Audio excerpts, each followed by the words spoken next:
বন্ধুসকল আমি আহি পালোহি আমাৰ মৰমৰ চন্দন তো প্ৰথমতে আমি তেওঁক চিনাকি কৰাই দিছোঁ এজনে হৈছে আমাৰ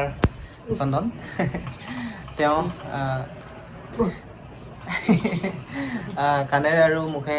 কাণেৰে নুশুনে আৰু মুখেৰেও ক'ব নোৱাৰে তথাপিতো তেওঁ বহুত চেষ্টা কৰিছে আৰু জীৱনত কিবা এটা কৰিবৰ কাৰণে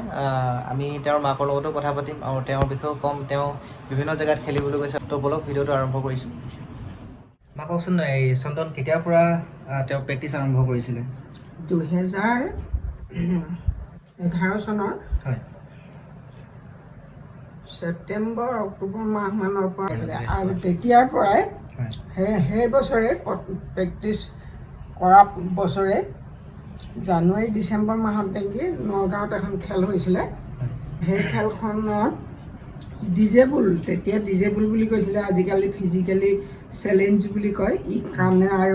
কাণে নুশুনে আৰু মুখেৰে ক'ব নোৱাৰে সেইকাৰণে ফিজিকেলি চেলেঞ্জত খেলি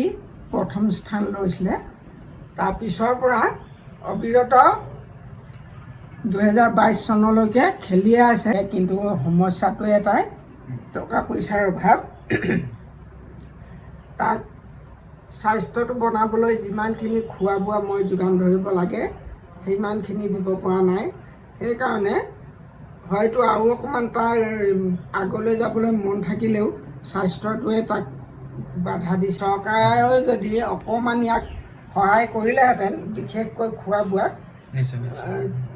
সেই খোৱা বোৱাৰ কাৰণে যদি কিবা এটা খেল বিভাগৰ পৰাও গৈছিলোঁ মই খেল বিভাগৰ শিৱসাগৰত যিটো অফিচ আছে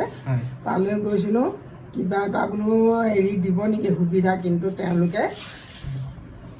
স্থানীয় MLA কথা দোহাই সেইটো পিছুৱাই থৈ দিলে তাৰপিছত আমি আৰু কাৰো ওচৰত হাত পতা নাই যি পাৰিছোঁ নিজেই যেনেকৈ পাৰিছে খাইছে আৰু নাখালেও সি জিমলৈ যোৱাটোত কিন্তু ৰৈ থকা নাই ইয়াৰ পৰাতো সোণাৰী যথেষ্ট আমি প্ৰায় দেখোঁ চাইকেল মাৰি অহা যোৱা কৰে চাইকেলেই যায় মানে ডেইলি তেওঁ মানে চাইকেলেৰে মানে অহা যোৱা কৰে প্ৰায় মানে দূৰ ইয়াৰ পৰা 18-20 কিলোমিটাৰতকৈ বেছি হ'ব আৰু যিডোখৰ জেগাৰ কথা কৈছে জবকা এই মাহমৰা আমি য'ত আছোঁ ইয়াৰ পৰা অন্ততঃ 20 কিলোমিটাৰতকৈ বেছি হ'ব তালৈ তেওঁ ডেইলি মৰ্ণিং আৰু ইভিনিং চাইকেল মাৰি অহা যোৱা কৰাটো আপোনালোকে ভাবি চাওক যে কিমান কষ্ট কৰি তেওঁ একচুৱেলি আজি এইটো পৰ্যায় পাইছেহি আৰু মেইন মায়ে যিটো কথা কৈছে যে খাদ্যৰ অভাৱ আৰু একচুৱেলি যিসকলে ফিটনেছ প্ৰেক্টিছ হওক বা বডি বিল্ডিঙৰ প্ৰেক্টিছ হওক যিবিলাকে কৰে তেওঁলোকে গম পাব যে খোৱাটো প্ৰেক্টিছৰ কাৰণে খুব বেছি ইম্পৰ্টেণ্ট আৰু তেওঁ ডায়েটটো এটা মেইনটেইন কৰিবৰ কাৰণে বিভিন্ন ধৰণৰ খাদ্যৰ দৰকাৰ হয় তো সেইখিনি মাকে যোগাৰ ধৰিব পৰা নাই বুলি কৈছে আমি দুখিত আৰু চৰকাৰৰ পৰা বা বিভিন্ন তেনেকুৱা একো সুবিধা পোৱা নাই তেওঁ একচুৱেলি খেলটোৰ প্ৰতি সৰুৰ পৰাই ধাউতি আছিলে নেকি সৰুৰ পৰা মানে এই খেলটো ইমান জনা নাছিলে নিচে সৰুৰ পৰা বিভিন্ন খেলত এতিয়া ইয়াক মই প্ৰথমটোলৈ আহিলে যোৰহাটলৈ অহাৰ পিছত তাত 5 ক্লাছটো পঢ়ালোঁ তাৰপিছত ঘৰলৈ লৈ আহিলোঁ কাৰণ এনেই থকা মেলা অসুবিধা হ'ল যেতিয়া আকৌ ইয়াত মাহমৰা হাইস্কুলত নাম লগাই দিলোঁ ইয়াতো প্ৰতিটো খেলতে ই বাকীবোৰক চাই পেলাই প্ৰথম হৈ প্ৰাইজবোৰ ধৰিছিলে খুব ভাল লগা কথা আৰু তেওঁ বৰ্তমান খেলৰ লগতো জড়িত হৈ আছে বাকী বৰ্তমান তেওঁ বিভিন্ন ধৰণৰ আৰু কেনেকুৱা ধৰণৰ কামত ব্যস্ত থাকে এতিয়া ঘৰুৱা কামতে ব্যস্ত যিকোনো কাম আৰু মুঠতে এইফালে শিল ভাঙিলে এইফালে জেওৰাখনকে ভেটিলে নহ'লে কিবা এটা পথাৰখনকে চালেগৈ তেনেকুৱা কামতে ব্যস্ত ঘৰুৱা কামত বাকী সামাজিক কামতো যায় নামঘৰত যদি কিবা এৰিয়াৰ মেৰামতি কাম থাকে বা আৰু ওচৰ পাঁজৰ কাৰোবাৰ ঘৰত সকাম নিকাম হ'লে সেই তেনেকুৱাবোৰত সহায় কৰিবলৈ যায় এতিয়া মাহঁতৰ ঘৰত আপোনালোকৰ সদস্য কোন কোন আছে মই আৰু মোৰ ল'ৰা দুটা আছে চন্দন আৰু তাৰ ভাই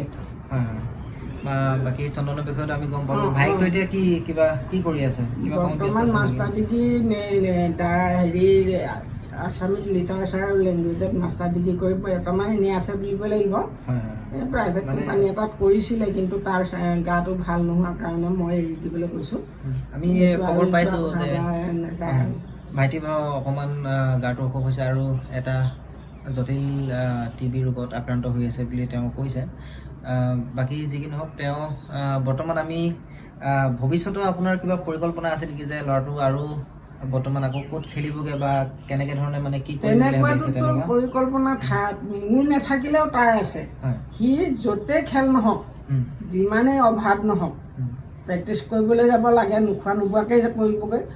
কিন্তু এতিয়া নোখোৱা নোবোৱাকৈ প্ৰেক্টিচ কৰাটোতো বৰ ডাঙৰ কথা, ইমান কষ্ট কৰেগৈ। তাৰপিছত যদি কেনেবাকৈ গম পায় বোলে ক'ৰবাত খেল হৈছে, ক'ৰবাত খেল হোৱাৰ লগে লগে এই চোৱা মুঠতে তাৰ ৰক্ষা নাই, মুঠতে খেলিবলৈ যাবই লাগিব, খেলিবগৈ সি তেনেকুৱা। ঠিক আছে, মাক ধন্যবাদ জনাইছোঁ ইমান ব্যস্ততাৰ মাজত অলপ সময় দিয়াৰ কাৰণে। তোমালোককো ধন্যবাদ জনালোঁ এইখিনি সুবিধাৰ কাৰণে। ঠিক আছে বন্ধুসকল, আমি খুব ভাল লাগিলে, আমি এওঁৰ বিষয়ে বিভিন্ন কথা জানিলোঁ আৰু তেওঁ যিহেতু বহুত সপোন আছে, বহুত আশা আছে আৰু তেওঁ যথেষ্ট কষ্ট কৰি কিনে তেওঁ আজি এইটো পৰ্যায় পাইছেহি। আপোনালোককতো আগতে আমি ক'লোৱে যে ইয়াৰ পৰা 18-20 কিলোমিটাৰ দূৰত গৈ কিনে চাইকেল মাৰি যায় আৰু প্ৰেক্টিচ কৰি আহে, কিন্তু মাকে কৈছে যে খোৱাৰ বোৱাৰ যথেষ্ট অসুবিধা হৈছে, কেতিয়াবা লঘোণে ভোকেও প্ৰেক্টিচ কৰিবলৈ যাবলগীয়া হৈছে। তো মই ভাবোঁ আপোনালোকে সহায় কৰিব, লাইক শ্বেয়াৰ কমেণ্ট কৰিব যাতে সকলোৱে এই কথাটো জানে আৰু তেওঁ কিবা এটা যদি সহায় দিয়ে এইটো চেনেলৰ যোগেদি খুব ভাল লাগিব। মই তেওঁৰ কণ্টেক্ট নাম্বাৰটো ডিছক্ৰিপশ্যনত দি দিম। তো ঠিক আছে, ধন্যবাদ জনাইছোঁ। ধন্যবাদ কৰি দিয়ক। ঠিক আছে।